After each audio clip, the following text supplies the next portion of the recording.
I'm aware I'm live. Thank you. I've already been texted by my family to tell me that I'm live. So I'm going to stop watching the live stream because there's a little bit of a lag. Hello, hello, hello, world. We are here. I am so excited to have my guests, have my friends and family viewing to celebrate my original fair episode in Japan and to give us an excuse to come together in these insanely crazy times and drink some sake, learn a little bit, and enjoy. Before I dive in and really turn this over to my special guests, I'm gonna just, for my own little pleasure, show you, if you haven't seen it yet, my cold open for our Japanese episode, which we hope to air soon on PBS Food.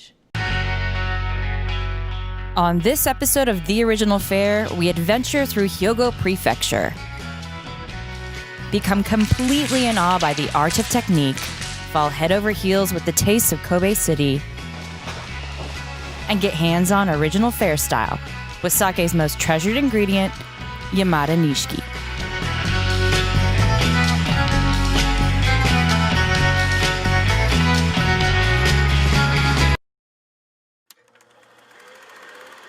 That will be airing soon on PBS Food. Time TBD.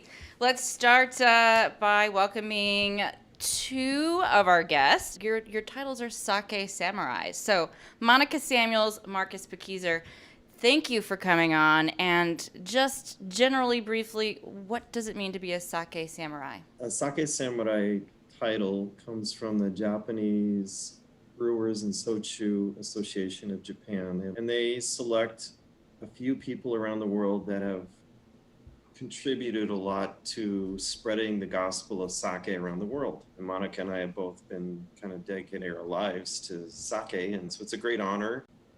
It was like, I don't need to have a wedding anymore after that Sake Samurai ceremony. It was the most special. So there's no test, but there's a ceremony.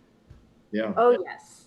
Oh, yes. And you, there are some really special places in Japan dedicated to sake. And where I had my ceremony was at Matsuo Taisha, which is a shrine dedicated to sake. And it's a really beautiful place that's a big wedding destination. So they have a bridal salon there where I spent about 7 hours getting hair and makeup and kimono dressed. And oh my gosh.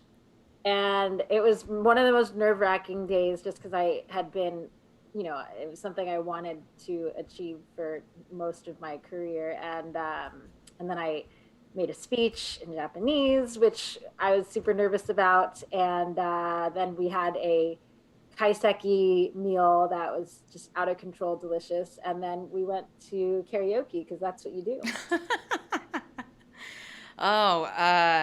Now I feel like I need to change careers yet again. So I've got a million follow-up questions to that. I want to first introduce Julia Momose at Bar Kumiko. Well, not really bar, restaurant, space, experience in Chicago.